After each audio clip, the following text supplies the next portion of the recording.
Our 3 o'clock panel section, basically on distribution in the new media space. I'm proud to say that we have 3 fantastic industry leaders. Our 4th one, Lon Strickland, who we love from Machinima, is at E3. This is the first time that Expo has coincided with our festival. And as the positive person that I am, I said, let's spin this so it helps our filmmakers. And I emailed all 84 of you from 17 countries and said, here's the discount code for the hotel, the car, and the airfare. Thank you, E3, for that discount code. So without further ado, I'd love to welcome our panel. We're going to have Logan Mulvey from Go Digital come on down, David C. Fein, who just wrapped with Star Trek, come on down, and Russell Burke, who is an expert and in transition, come on down.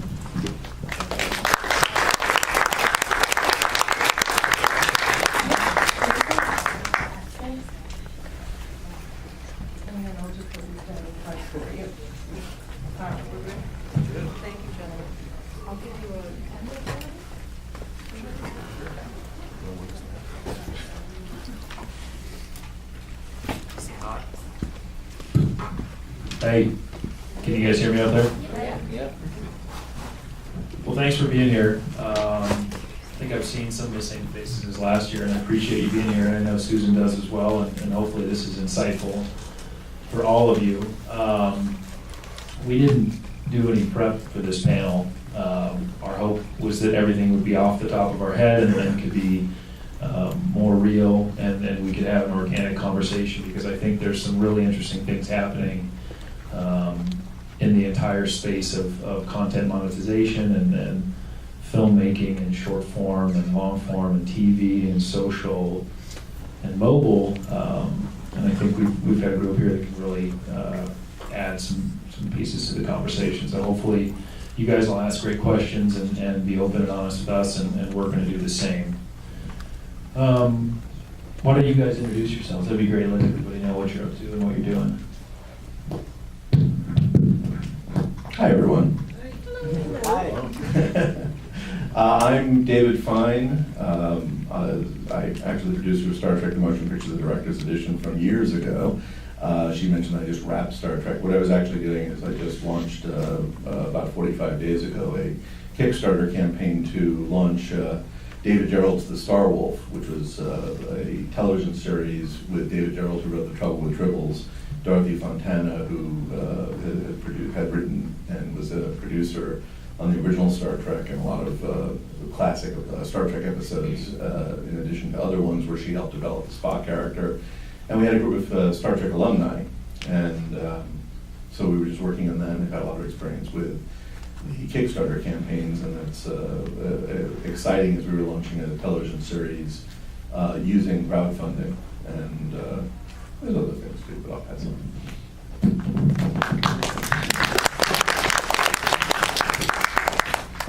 Hi folks, I'm Russell Burke. I had a longish career with traditional media with Sony Music in Australia. Spent a long time in New York. I finished that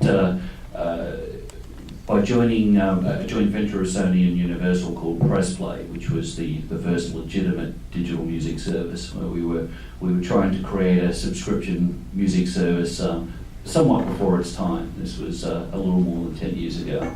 We did successfully build up the subscriber base and eventually sold that service and relaunched it as the new Napster, which has gone through several iterations since then.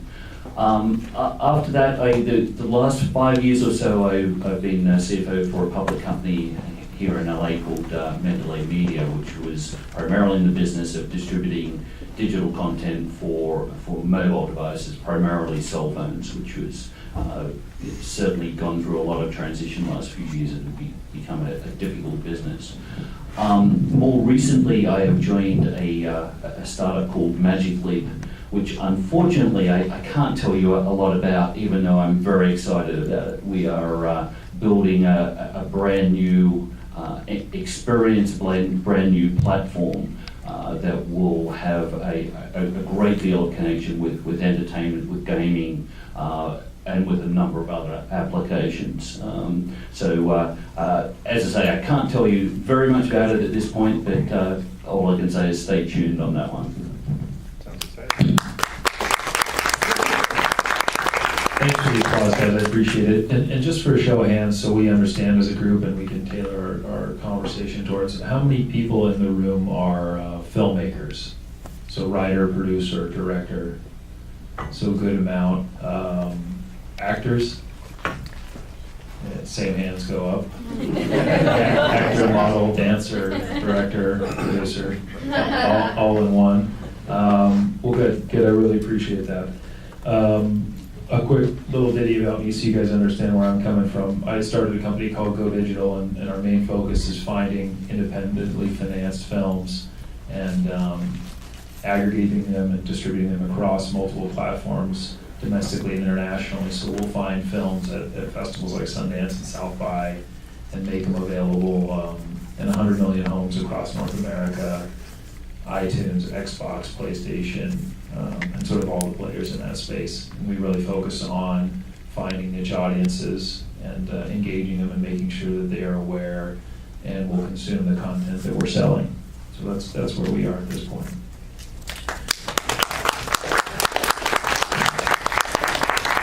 And I apologize if I sound monotone. I have a nasty head cold, so hopefully you guys don't get sick.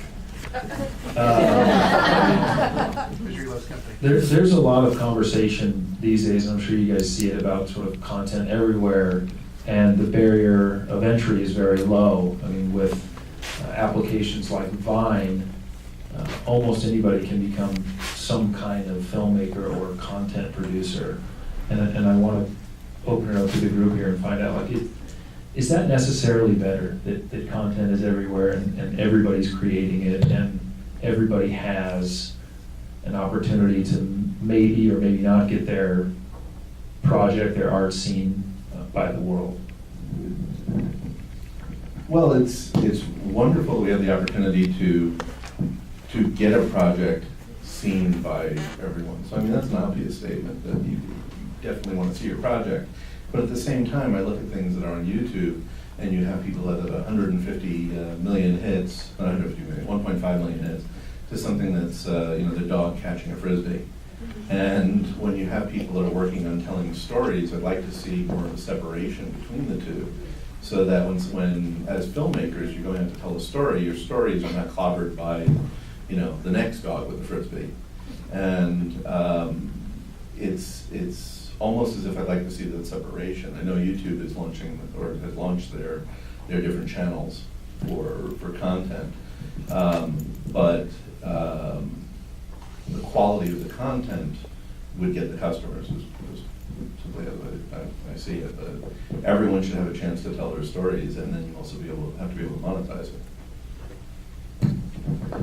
Yeah, I mean, just to really add on to that, I think the challenge is that the number of platforms, the number of avenues are just proliferating, and there is so much clutter. So the challenge is to break through that clutter and come up with new ways to do that. And it's going to continue to become a lot more challenging because there are any number of additional platforms being added to the mix. Everyone is getting into content distribution, whether it's and content origination and distributing, whether it's Netflix or Amazon or whomever, and it's going to be a real challenge. That's going to be probably, in terms of monetizing content, that's probably the number one challenge going forward. And how do you not get lost in the crowd? I mean, when there's so much content out there, how can your quality product get out there when you don't have a studio or a network that's throwing millions of dollars behind promoting that show? That's the problem with so much content out there. Plus you have the MTV in the 80s reduced the attention span of people to tell a good story. Now you have YouTube, where in 30 seconds you've told different stories. Where can you go and tell your full narrative of a show and be able to have people recognize the quality of that when the attention span is getting shorter and shorter to go with it? The platforms are also going to have to deal with it because they're going to have to move towards some form of curation for all of the content. And the challenge for the content makers is going to be how to become part of that ecosystem and rise to the top of the curation standards. And I think one of you guys mentioned this earlier, and this sort of leads into another question and something I was thinking about. With Netflix and Amazon and Xbox and Google and Hulu getting into the content creation space and backing creatives to create products specifically for their platforms, who's going to win out, and why do you think they will? Well, I don't think that Xbox is going to win out. And the reason I brought that up is that they just announced the Xbox One and announced it at a $499 price point. And for that $499 price point, you'll have the opportunity, I'm not sure if they're probably going to charge for it on top of it, to see a new television show by Steven Spielberg about Halo. Obviously an Xbox-centric title, but it's going to be a series. Who's going to win out? I don't want to have to go buy a $500 box to watch a show, even if it is by Steven Spielberg. What's going to happen is that whoever is the most cooperative, it was like years ago, whoever makes it easiest for you to appreciate your content, I think, is going to win out. Google had a Google TV first generation, and the problem was, with their content, was that they had go to this site to get these movies, go to this site to get these movies, go to this site to get this television show. And whereas when you went to iTunes, for example, iTunes said, well, wait a second, if you want to watch sci-fi, go here, and here's all the sci-fi shows. They've since really greatly improved Google TV when they went to the same direction of you can get all of that content by description and by network. But I think what it is that we all want to sit home and come home, put our feet up and say, okay, well, I want to watch sci-fi. There's all the sci-fi movies I can watch and shows. Whoever makes it easiest to get that content is going to win, not necessarily who's producing it. So if Netflix was exclusively letting their show only be on Netflix, which they are, if you don't have that, you may not be able to. If you don't have Netflix, you won't watch their show. So they're trying to get you to subscribe to their service for their show, whereas they should also, in my opinion, put it up on iTunes as for sale and let it just be what the customer wants. Because what really matters is whoever's sitting at home, they should be able to get what they want when they want.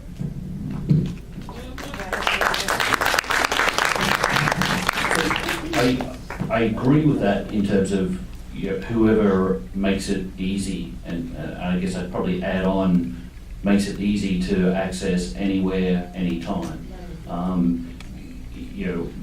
And I agree with the premise that I think Microsoft, Sony, PlayStation, whatever, are going to have an issue there, because while they're trying to move to that platform as the centerpiece of the lounge room entertainment, it's just not working, and I don't see it working.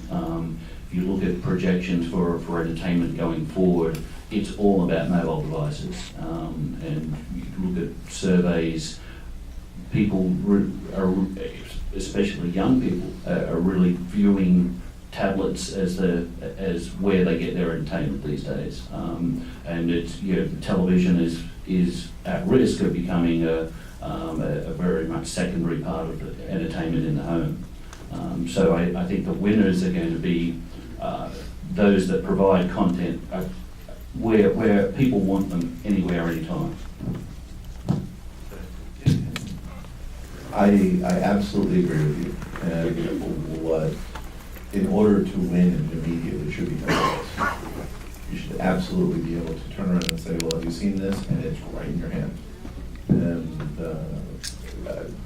without it being in the mobile market, it's so restrictive that I can't see the success. So absolutely, I agree with you. You guys are doing a fantastic job of feeding into my next question. It's like I told them the questions in advance. Are you guys familiar with the Chernin Group's new show, Summer Break? Anybody in here? Show of hands, Summer Break. You read the Wall Street Journal this morning? Yesterday. This is a really interesting show. I'll just fill you guys in.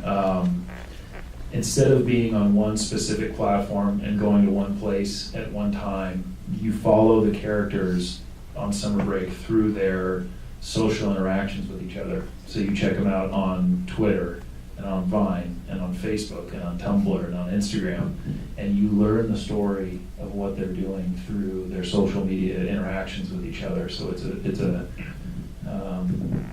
show that is being produced by a major company that's done huge traditional television and film productions, but they're trying something strictly on mobile and strictly the way that they feel like the next generation is going to consume.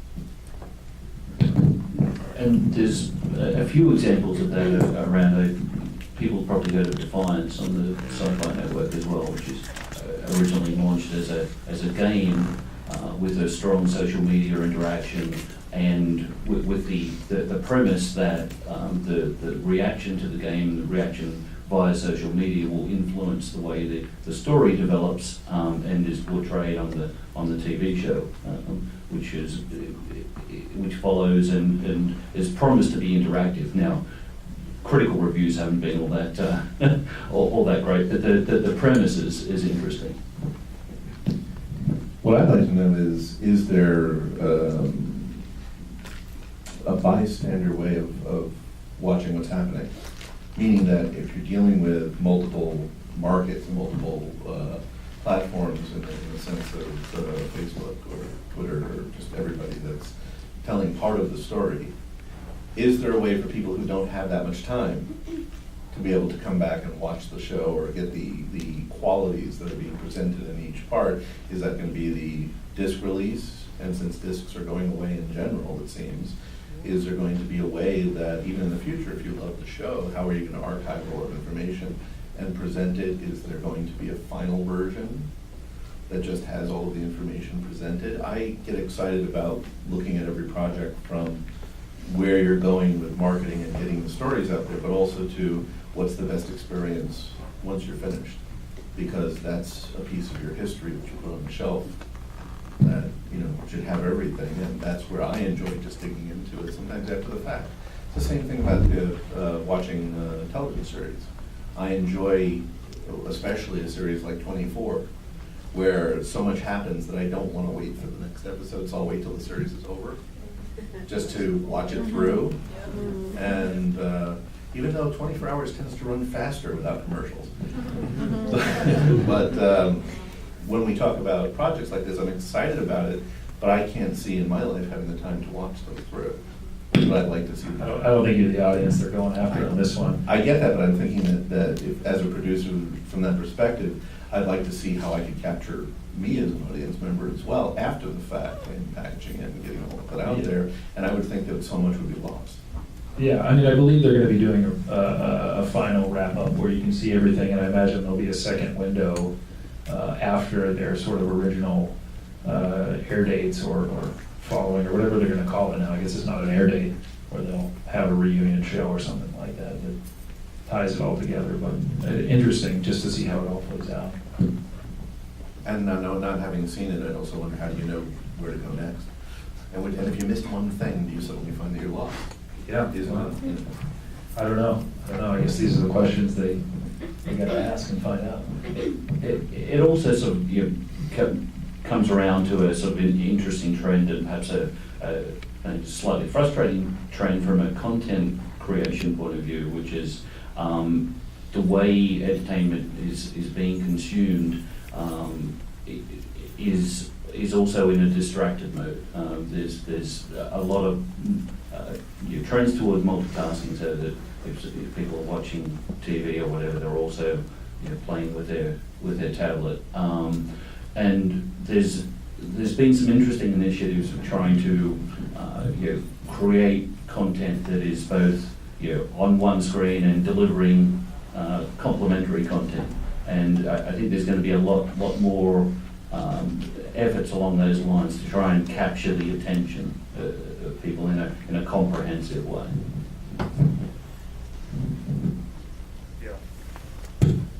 I'm curious. we talked about what Sherman was trying to do, and there's so many different things going on in different ways for people to create and try and make money. Who in your guys' opinion, are the innovators right now? Who's really doing it the best?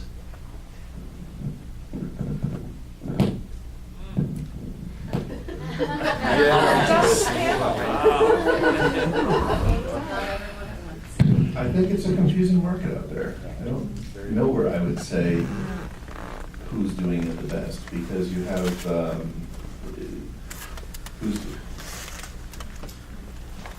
you have, we were just talking about crowdsourcing. You have people like Veronica Mars going and making millions of dollars, and then you have Zach Braff coming out and saying that he's going to do a movie with money that he doesn't need. Yeah, that hurt that market. But who's doing it well? I mean, you also have to look at that side of it as, are you asking the question on who's doing it the best for the consumer, who's doing it best for themselves? The crowdfunding, I mean, when we were doing our crowdfunding of the Star Wolf, the point was to raise money and be able to turn it around and not have studios direct us on what we could and could not do. And it was going to be a great challenge to get the money to go to the next episode. But when you have somebody like Zach Braff, who already is a millionaire and is going to bring in money, it's practically free money for him to do the show. For him, he's doing it best. He's able to get investors who he doesn't have to pay back. Veronica Mars, I'm surprised that they took so much money to sell T-shirts and to get all that money forward to greenlight the movie. That my understanding is it was going to be greenlit anyway, but they were able to get the press from it and be able to have that move forward. But that was, again, more money for them to be able to produce the project, so they were doing it very well. Who's doing it best in new media?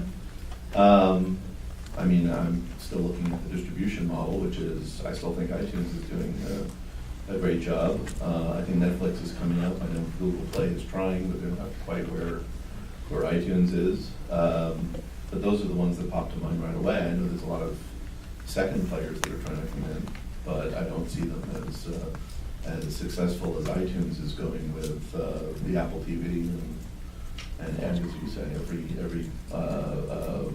device that's out there. I just would like to see them break down the barrier for Android and let Android devices watch iTunes and the device. But I don't know if that really answers your question about who's doing it best in the media. Oh, that was a very eloquent answer. Yeah, I can't really add to that. So, I think it's very much in a sort of transition phase in terms of media at the moment, and it's not clear who the ultimate winners will be. I think it will be whoever delivers the best overall experience for the consumer, but that's definitely unclear at this point. Yeah, as we were saying, overall, we don't want to have to figure it out as an audience member. We really don't want to have to think about who's doing the best job. What we want is to be able to have great programming, to be able to sit down and watch great programming. And when we get home, if there's I actually see the end of networks coming in the future. And people are saying that, oh, that's terrible, and that the networks will always be there because Wednesday night is always the time that I want to come back and watch Survivor, and I want to be able to watch it with my friends. And I said, that's not going to change. It's just when you get home, you get to choose when you're going to watch it. And they're talking about, well, ad revenues are issues. Well, I'll tell you right now, I'd probably pay $1 an episode of my new show just to watch it without commercials, to know that I can do that. And the moral is when I get home, I want everything I want to watch there waiting for me. I don't want to have to go through 15 different companies to find out what's best, because they're all competing for my dollars and competing for my attention. The answer is whoever makes it universal, right there for you, and has all the content that you want, that's the company that's going to win. And that's what you can say. So now that studios and large companies and all the major agencies are sort of paying attention to digital and YouTube celebrities, and they're creating shows like Burning Love with Ben Stiller that will premiere on Yahoo, and they'll cut it into 5-minute episodes and get a bunch of sponsors and cover the budget before they even go to production. What does that really mean? I mean, it was the Wild West, and now all of a sudden, publicly traded companies are spending time and money and trying to buy up YouTube creators. What does that mean for the space? Is it already gone? Do we have to figure out something else? It still seems to me like they're still shooting in the dark. That there really is no model that has proven itself. But at least the attention has been grabbed. That Yahoo's willing to do it, and that YouTube's launching their channels, and that even, we were talking about the new markets of Xbox, as we said before, Xbox trying to sell a piece of hardware, selling a series. Everyone's shooting in the dark. They're waiting for something that's going to stick to the model that YouTube created, which is free content and content that's going to get that attention. And with it, anytime you love something, someone comes up with a way to monetize it, so we now have our commercials before we can watch it on YouTube. So everyone's trying to work out what the new model is. And what's wonderful is that they're trying to work out what the new model is. So there is money out there for projects. The question is, what is going to stick and what is going to be the format that everybody wants to work with or succeed with, will succeed with. Yeah, no, I agree with that. I think it's going to take some time to work through this, and we may not end up with a single model. I think we'll potentially end up with a number of models, probably a couple of predominant ones. But again, as the number of platforms increase, I think people are going to try different things, and that's not bad. I think there will be there is the potential for broadening the overall market, and from those of us that are producing content, I think it will be we should continually look at ways and different ideas of monetizing that content, because I think there's going to be a lot of creativity in that field as well. There's going to continue to be all sorts of different ways to look at monetizing content, and just beyond the traditional forms of straight advertising or straight subscription or purchase. The model that I think is going to make the biggest difference, and the model that I think these companies aren't really looking at, is they're trying to direct what the audience wants. It's the same thing that studios do when they have the accountants greenlight a production. And I think that as the walls between the audience and the content providers fall more and more, where you sitting there, you can decide what's going to be made next because you actually really have an interest in it, is what's going to be successful. And everyone's going to keep trying to say, well, this worked here on that model, let's try and throw money in that direction. And that doesn't work. Well, sometimes it does, but the point is that the more that audiences can directly say, I want to see this, and make a vote for what they want to see, that's what I think is going to be the successful model. And it usually would have to be project for project. That's one of the reasons why I'm excited about crowdfunding, but at the same time it's getting a bad rap, because when you get people who are millionaires who can afford to do it themselves, they should. But when we were doing our project, the important part of it was to make the audience realize that we respect them. We call them our lunch crew. We said, we want to know what you think, and we want to keep presenting to you more and more so that they have an active participation, and then also stand up and tell people, I was part of something that I helped create. I think it's the emotional connection, just like a great movie. If you have a great movie, you have a great emotional connection with your audience. You can do that while you're building your project. And if you can get your audience to have that emotional connection, they'll give you the best marketing you can also get, which is word of mouth. They'll say, I was part of this, and be proud of it, and say, well, I also have some secrets that I know because I was part of it. And that's where I'd like to see a bigger model for what's going to work, as opposed to Yahoo throwing money in a direction of some major star who decides that they want to do a project and hope that it sticks. So, like you saw, there's a lot of filmmakers in the room. So you're saying that everything is sort of an audience engagement. That's how we're gonna solve the marketing problem, because everybody here could create an awesome piece of content, but then there's 50 million other people that can create awesome content and throw it on YouTube. How do you cut through that white noise and kind of create signal and get people engaged? Are you saying it's an audience aggregation issue? Well, what I'm saying is that that's where I enjoyed Kickstarter as a clearinghouse, and I'm sure there's going to be other companies like this. It's the walls are coming down that even with all of the social networking, where people can communicate directly with you. Now, that involvement is going to make the difference, is what I was saying. But it's also, I also stop and I think about companies like Apple who just say, we don't want to listen to what you have to say, we're going to give you what we know you want.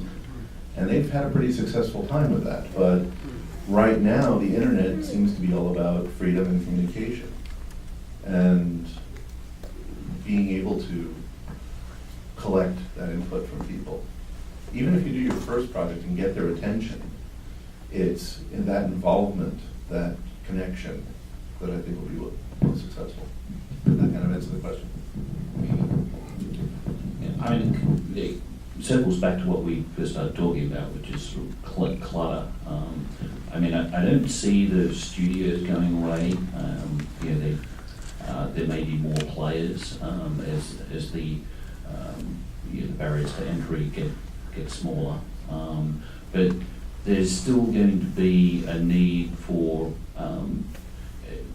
whatever the medium or the platform is. There's still going to be a need for curation in some form, as I said before. Whether that's a channel, whether it's essentially a marketed piece of content. There's still going to be a need for that, and that's the way that that there will be cut through, and it will take resources to achieve that. Whether that's essentially paying a platform or channel provider to make sure that happens, or whether it's by other forms of marketing. But it's still going to take a resource to get to that critical level. So we've seen some of the Web 2.0 celebrities, the people that were getting 40, 50 million views on their videos and have million people subscribe to their channel, like Kev Jumba and Jim Marbles and some of the famous people in that space. We see them all trying to make the jump to traditional media and be in a studio release movie and create long-form content and be on a traditional television show. What does that look like to you guys? What do you think?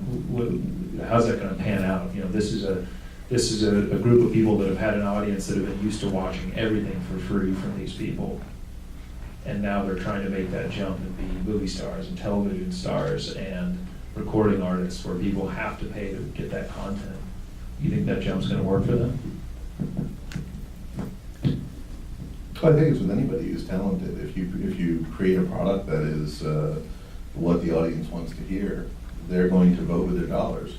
People are going to buy what is available from that artist. And that's a wonderful position to be in when you have one success and you can make it into others. I don't think there's anybody would just say, I received their work for free, therefore how dare they charge me for the next project, especially if they're jumping to a television series or, as you say, more music from an album. It would just make sense that if they were successful in one market, why wouldn't they be successful in the next one? Unless they come out and say something like, I'm for free music, and then start charging, that's just shooting yourself in the foot. Or if you say, I could finance my own project, but pay me to do it. It all depends on that, how they're selling themselves. But I can't see a problem with people expanding their career, especially if they have an audience. I guess I don't really view it as a change. I think it's just a slightly different way of the way things have always happened. An actor doesn't achieve overnight success in a big film. They spend years working on stage or working at their craft, going to auditions. You know, there's a lot of equivalency. You know, bands, you do a lot of touring before they achieve success. So it's whether it's that form of getting the message out or using the a free form of the internet. I view it as very similar. It's essentially promotion, and you get to that point where there's a critical mass, and you're able to make that jump to the next level.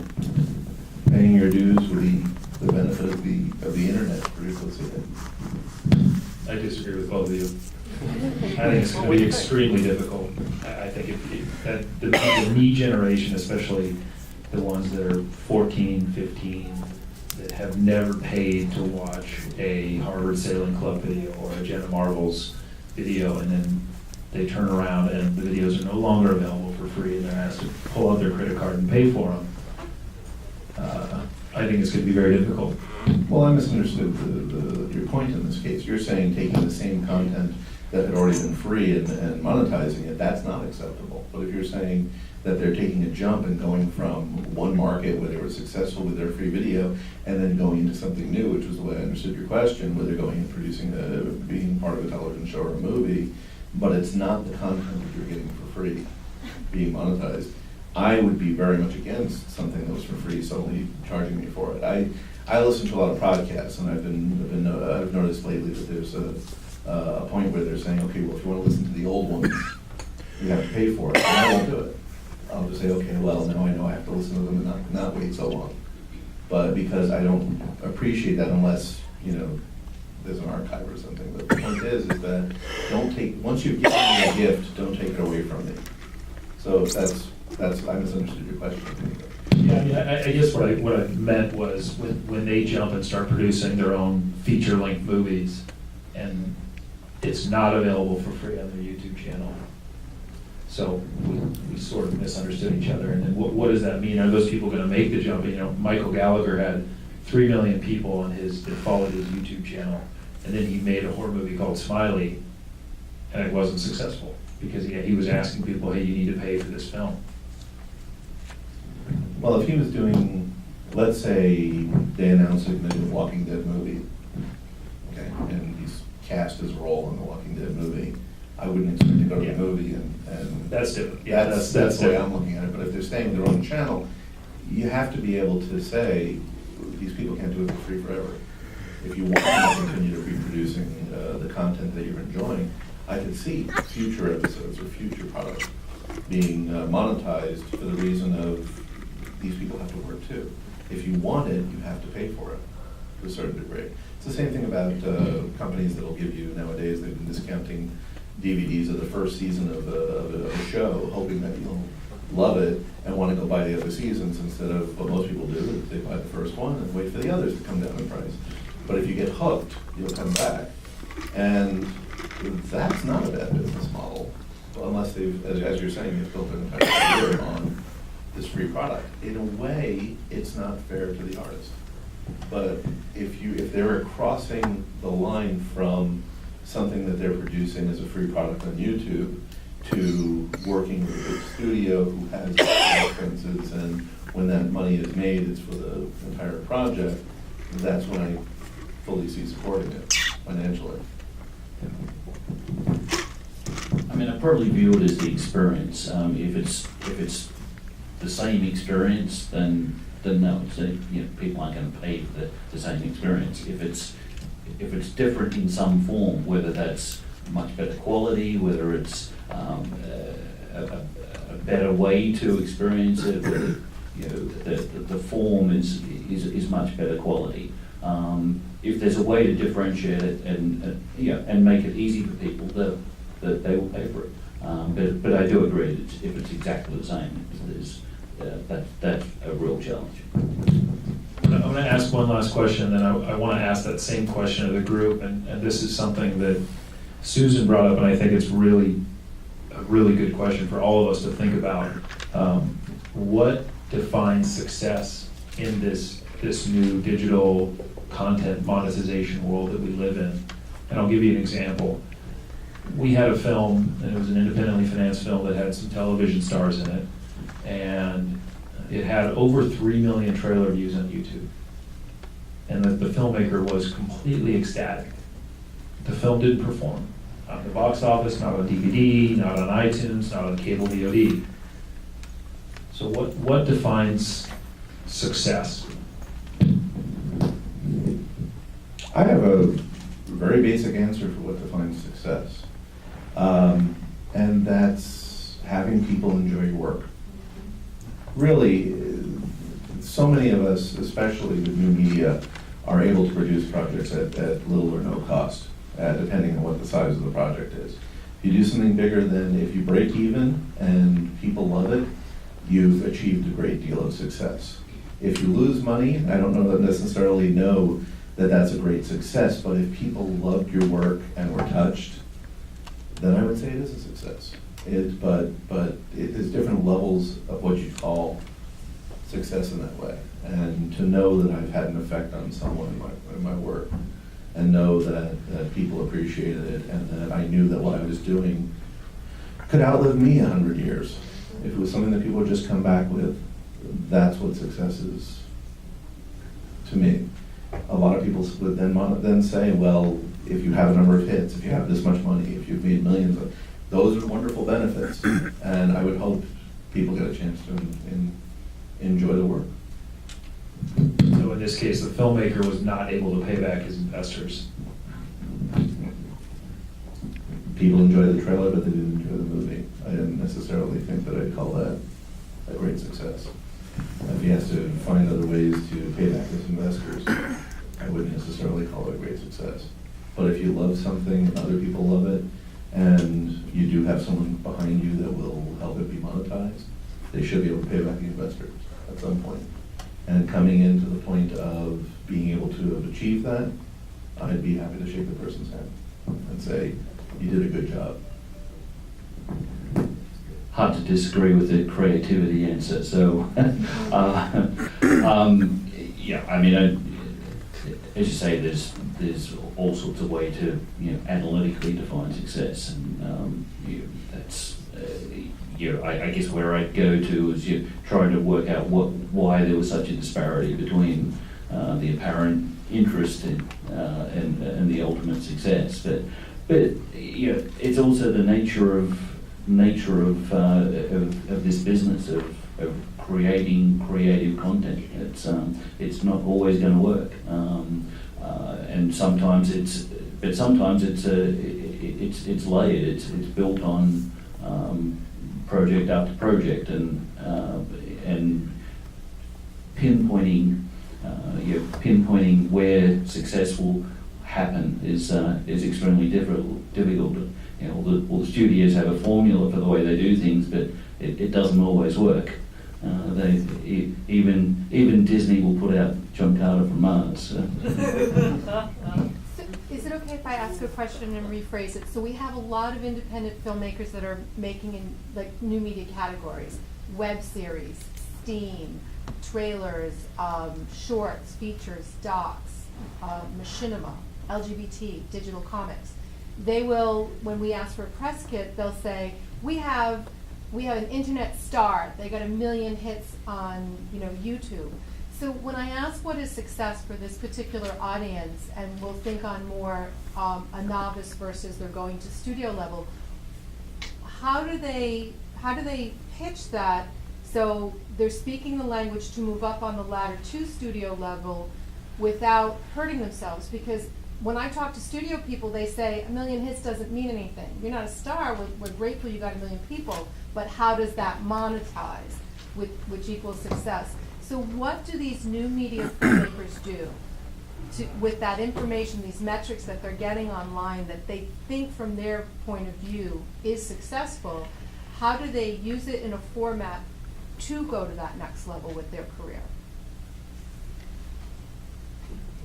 I'm not sure there's an easy answer to that. I think going forward, 1 million hits is potentially meaningless.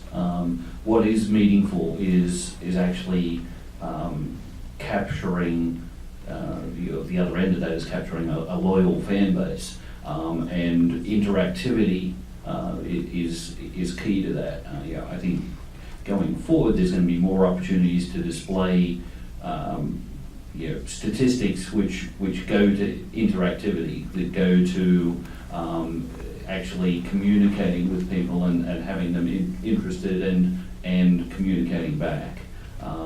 It's not just hits. It's not Twitter. It's to some extent Facebook is like a step above that, because you can point to interactivity in posts. But I think that would be a much more interesting statistic in that form. Trying to get to that building the discussion. Just like I completely agree with you in regard to the fact that it's not the hits, because anyone can have a YouTube video that has a lot of hits. The difference is the followers, as you're saying. It's the same thing as when George Lucas makes a movie, he can pull in an audience because people want to see what he's doing next. And for the studio to know that there's a certain amount of followers, it helps their mathematical equation of if I bring this person in, how many people are they going to bring with them? And sure, I saw a great video of the dog catching a frisbee that someone posted. It had 2 million hits. That's not going to equate to box office.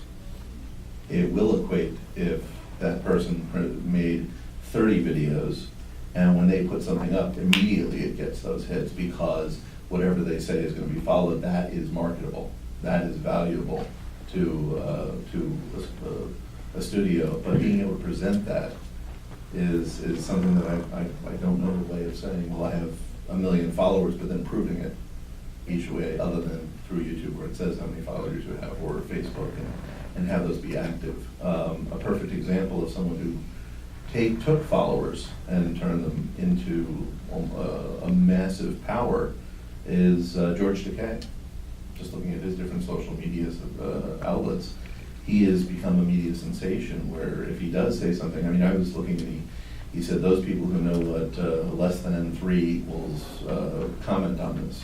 And in 1 minute he had 3,000 comments. That was something that was proven, that here's somebody who's very marketable. And that helps you could easily go to a studio and say, hey, here's that potential, because people are obviously listening to what that person has to say, and they are a celebrity, and they are valuable in that sense. And I wish that for everybody. It's not happening. You want to open up to the group and see if there's any questions, or if they want to comment. We get about 8 minutes. This guy right up front here, Coke. Yeah, I've got a question about what platform you might follow, or what you think is a good platform. We've got things like Coldcast and Blip TV and Daily Motion and Vimeo and YouTube, and when we're putting out content, sometimes you go for what player you like the best, but like you said, with YouTube, you're putting out a storied content, and how is that supposed to compete with a cat chasing a string? It gets kind of lost in the shuffle. Are there certain sites that you like better for content or not? Are you talking to me? Anyone on the panel? I think Vimeo is the slickest. Yep. and has a certain air of professionalism. My one problem with Vimeo is their search engines. A lot of times YouTube, it pops up immediately, whereas Vimeo often it'll get lost in a shuffle, because if you go to search for something, unless you lead them to a link, content will get lost. Well, my biggest answer to that is it's either Vimeo or YouTube, because the others are not on various platforms. Meaning, you take Apple TV, where more and more people want to watch their content at home, or even Google TV. If you're not either an app on those devices, or you can lose some of your audience. Whoever has the biggest marketing of their overall media player matters. obviously YouTube is pretty much the heart of what started a lot of online video. And like it or not, you gotta go with whoever can get you the biggest audience. I'd almost ask the question back, what is the challenge of being across all of the key platforms? Because it's only going to increase in that direction. There's going to be more and more, and the challenge is, it's going to be important to be on all of the key ones. Well, I think as a filmmaker, you hear all the tales of like, well, exactly what you were saying. Let's get 1 million hits and see if we can. So if you get 1 million hits, maybe you'll get some notice, but that obviously isn't necessarily true. But so do you put everything on? You put all your cards in one basket and hope everyone goes to YouTube and concentrate all of your focus there to get your numbers up, or do you just spread it out to all the different sites and just try to get as many eyes on it as possible? You also have to take into consideration that, most filmmakers that are actually doing this, they don't just do one project, they do multiple projects. And it's not, you're going for that one-hit wonder, you're going for a continual grind at the industry.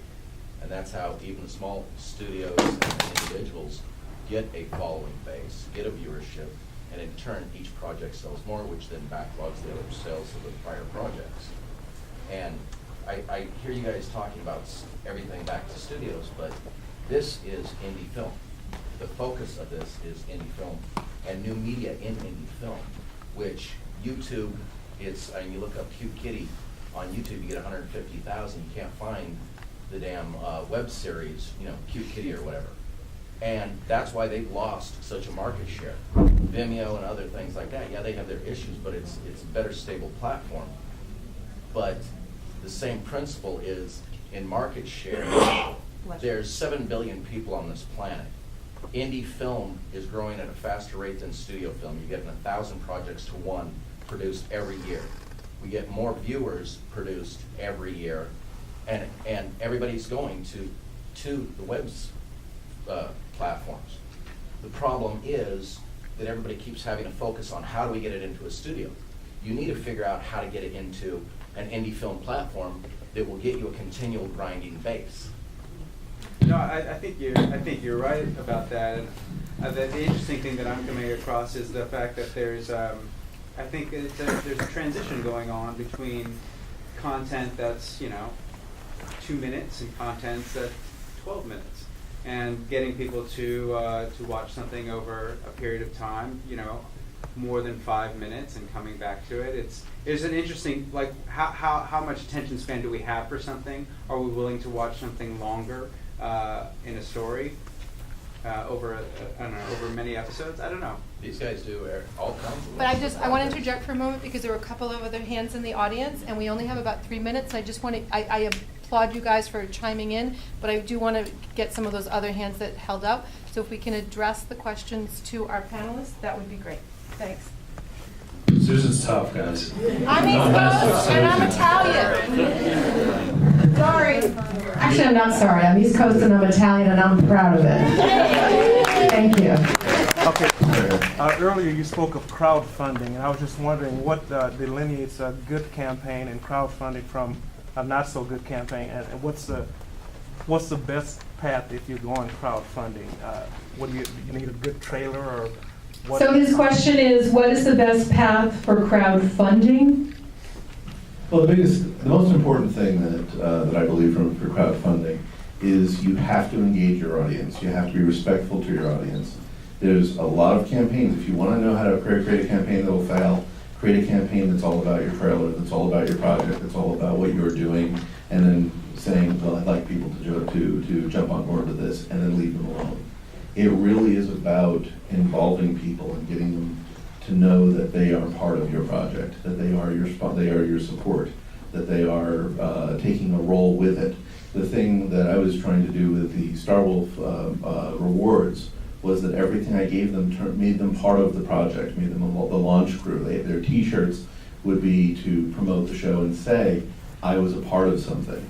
In a way, it's almost that, it's not the best way of, I guess it's not the best way of putting it, but it's almost like gambling. When people get addicted to gambling, it's an emotional connection, but they're not they're gambling with you on your success, but what you're also doing is you're making sure that they know that they're a part of something.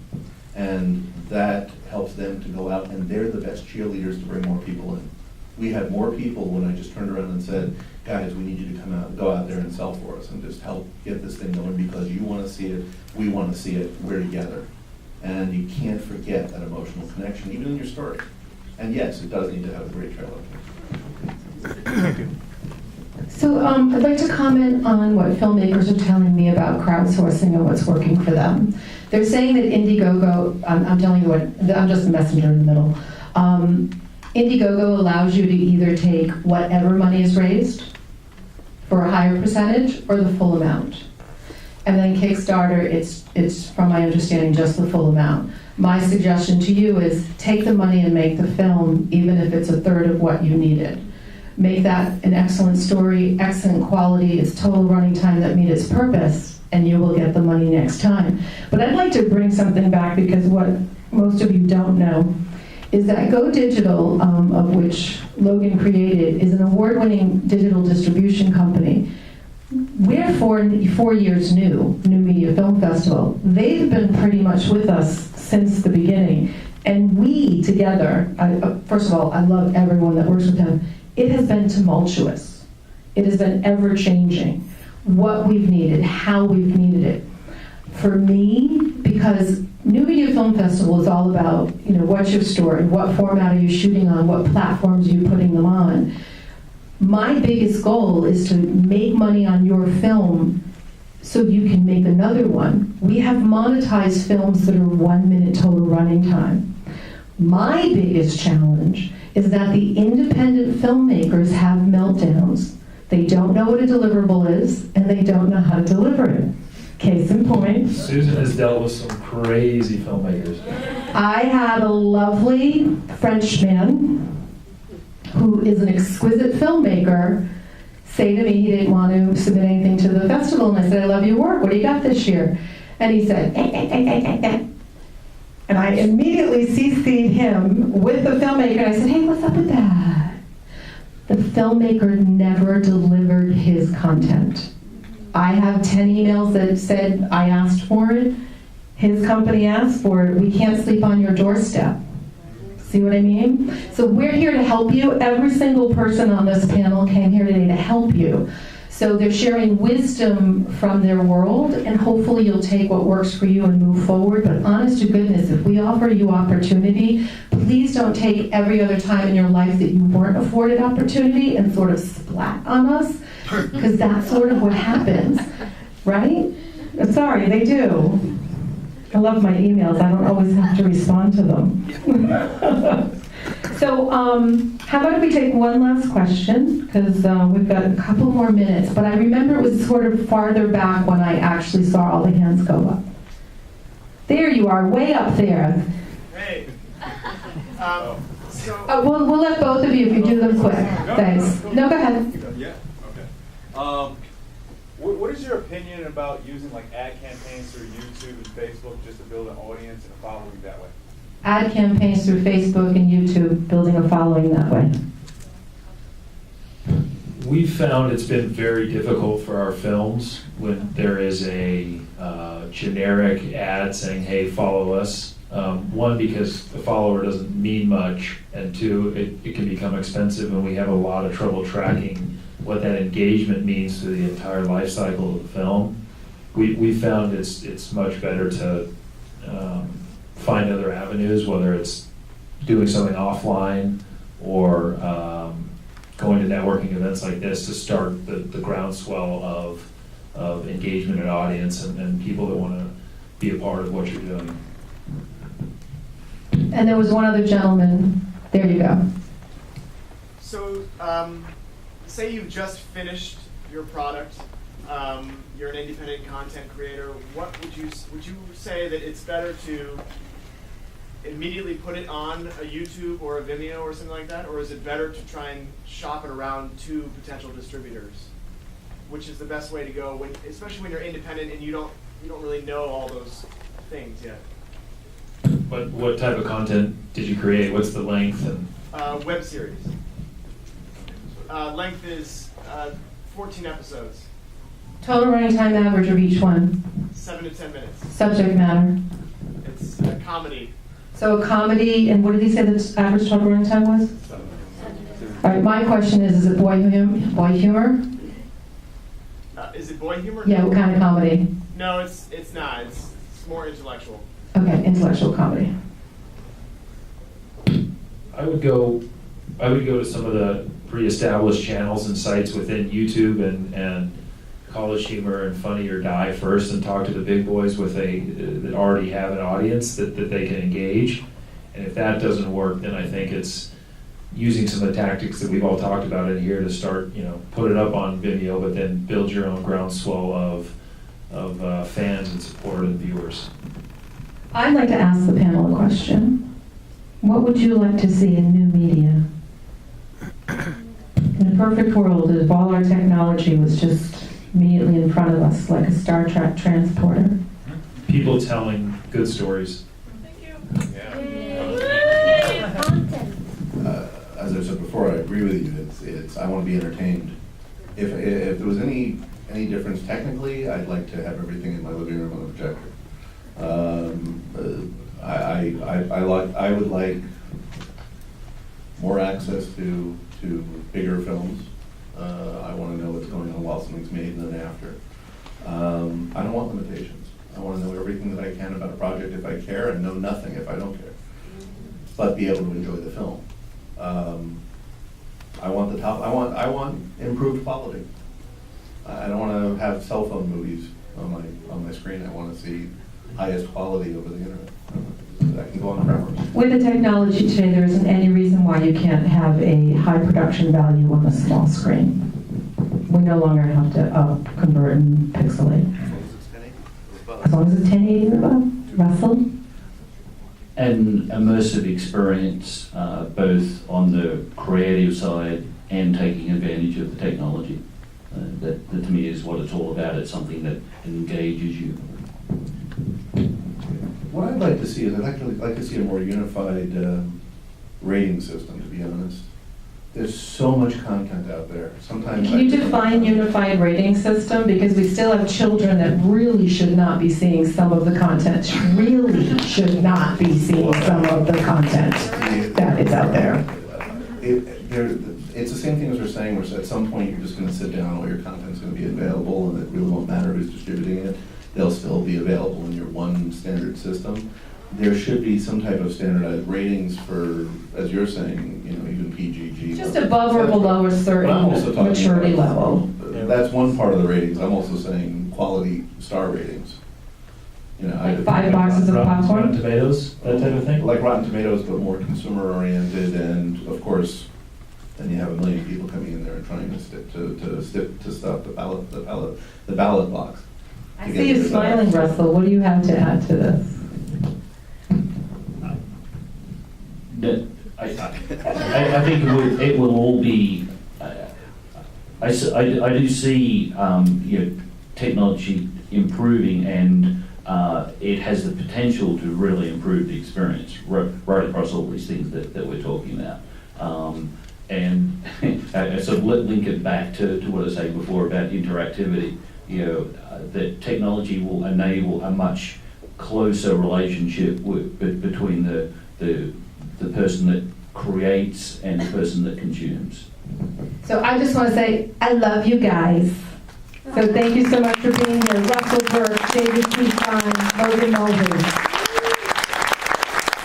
Thank you so much for being here at the 4th Annual New Media Film Festival. This ends this screening program. This is the first year we've been able to sell individual tickets, and we're very excited about that. But that means you actually have to clear out of the theater, because they have to do their little protocol of cleaning, and then they'll come back in. So enjoy the International Art Exhibit, New Media Marketing Table, and the art on the ceiling.